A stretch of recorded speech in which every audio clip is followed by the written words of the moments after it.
Welcome to episode 54 of Talking Shirts. I'm Mike from Hull KR Shirts, and today we're going to take a look at the 2010 away shirt. Now, I've covered the 2010 away shirt before, but the one that I've covered previously was one that was worn by Joe Clinton against the Catalan Dragons. It had a different front of shirt sponsor on it due to the gambling laws in France. As you can tell here, the standard 2010 away shirt was sponsored by Sportingbet. I was with those guys for a couple of years. They sponsored us in 2010 and then again in 2011.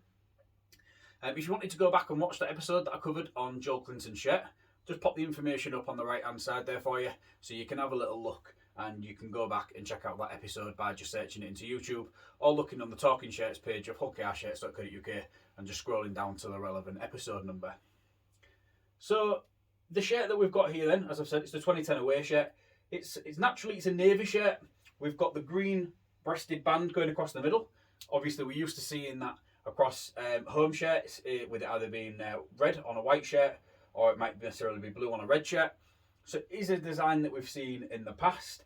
And obviously we have then at the bottom got here these sort of arch kind of curve shapes that come around the bottom.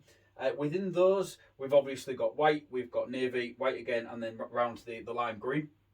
You can actually see, and I will pop a picture up so you can get a closer look at this, we've actually got the club crest in partial form, which is being dye sublimated into the shirt there. So again, just a really small little bit of an intricate detailing that you might not necessarily see on first viewing, but when you have a closer look at the shirt you can definitely see it. The 2010 away shirt was very different on a player spec version than a replica fan version. I'll pop a picture up of the replica fan version so you can see that there. This was probably one of the last of the really heavy cotton typed shirts. Everything was embroidered. The sponsor was embroidered. Obviously the club badge, as you would expect. But a lot of the sponsors that were embroidered, that wouldn't necessarily normally be embroidered, kind of gave it a really, really heavy feel. When I covered the 2010 home shirt, I told you about a friend of mine who used to have to wear plasters on certain parts of his chest because it used to chafe and irritate. And obviously, if it had had the away shirt, it would have had the same problem here as well. As you can see, we've got some reinforced stitching going around the neck here. It does form a completely different shaped neckline to that is on the replica. I will pop up a close picture of the collar on the replica, and you can compare it with this one here. You can obviously make out the reinforced stitching, but the collar completely changes in its aesthetics as well as its reinforced stitching. These TC Power sponsors here, this is something that kind of came in this era because we used to have collars on shirts and the sponsors would be on the collar. I'll pop you a picture up of a 2007 home shirt.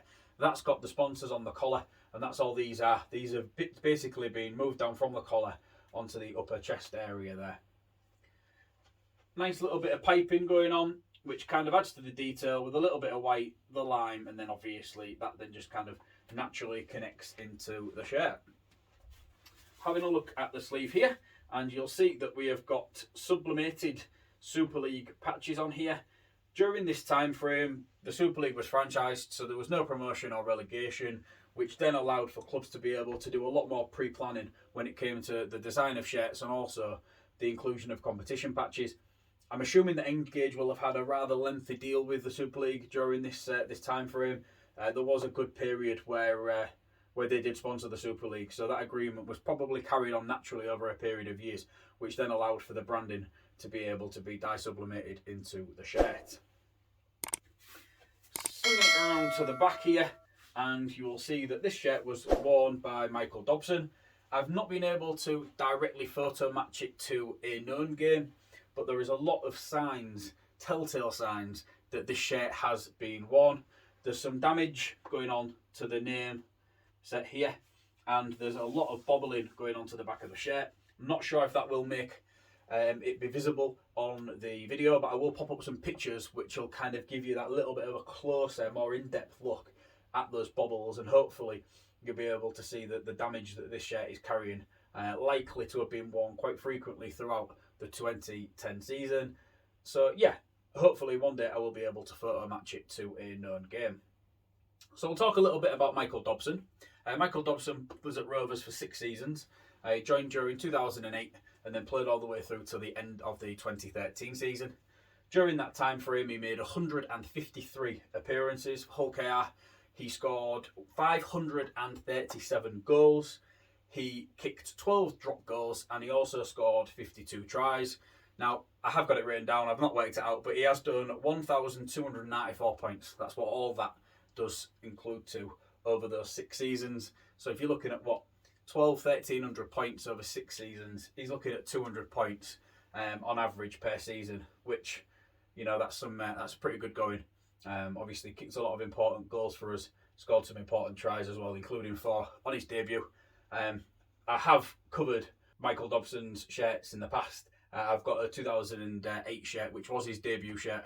I will pop that picture up. In fact, I don't think he scored 4 on his debut. He scored 2 on his debut against Harlequins, I believe, and then he did get 4 against Wigan later on in that season. So yeah, a very pivotal player, probably one of my favourite players to watch during the Super League era. In my time supporting Rovers, I was a late bloomer, as I've said in the past. 2009 was my first season. So Michael Dobson is a lot of what I know about Hull Kingston Rovers and rugby league in this city.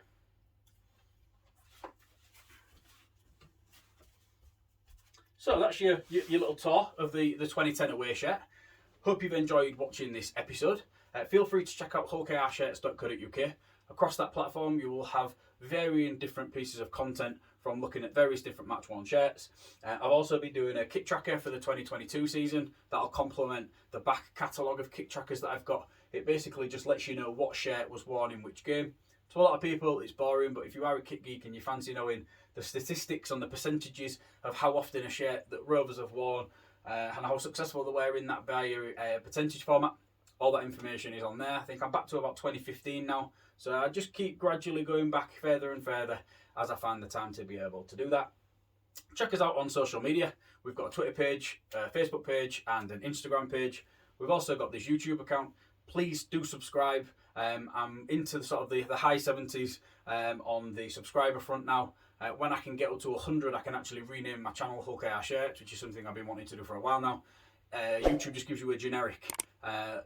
It's basically just letters and numbers, how their algorithm works out, but you can't change that until you get to 100. So hopefully we can have a little push, and at some point during this year we'll be able to get that to 100, so I can rename the Hull KR Shirts YouTube channel by its actual name.